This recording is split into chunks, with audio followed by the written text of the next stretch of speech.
All right guys, welcome back to the channel, Jared at 3Cs. Today we're gonna give you a really short tutorial on how to remove the center hood on a new U10 Pro. So let's jump into it.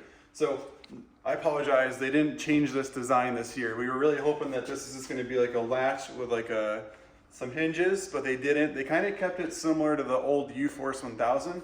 But right here, if you come in just a little bit, we have 3 tabs on the inside, and we'll show them when we flip it over. I'm gonna pull here once, and now you can kind of see it's propped itself out.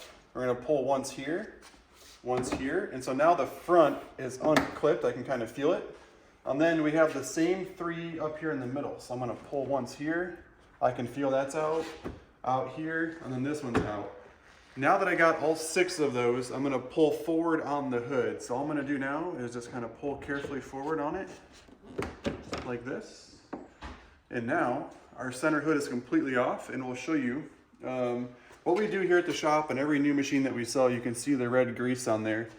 And that's just gonna keep these tabs alive a lot longer, especially when it's cold out. Everything kind of shrinks and gets harder. So we recommend greasing yours. If your dealer didn't do that, you wanna do that at home. So I'll show you right here in the front. Here's these 2 center. I thought there was 3, so there we go. There's only 2 in the front.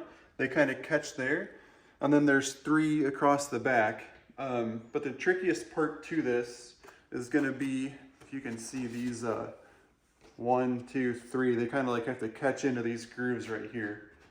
And while we're under here, we'll show you what's under here. So winch contactor, this is your coolant reservoir, brake reservoir, and then the fuse panel. So, oh, and bus bar. So if you're doing like accessories, you would tap into this. So that's all that's under there. So unless you're checking your vitals, it doesn't have to come off that often. So let's put it right back on. And this hood's a lot wider than the old style was. So I kind of start downhill, of course, because we got to slide them up and in. And so I kind of just push it gently up.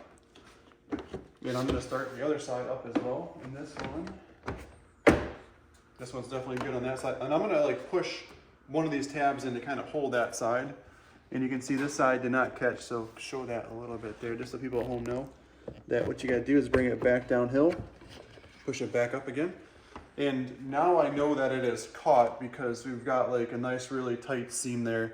It's not bumped up, and I'm going to push like 1, 2, and 3 in across the top. So thanks for watching. This was Jared at 3Cs. If you wouldn't mind, please consider subscribing to our channel. Have a great day, and I'll see you on the trail.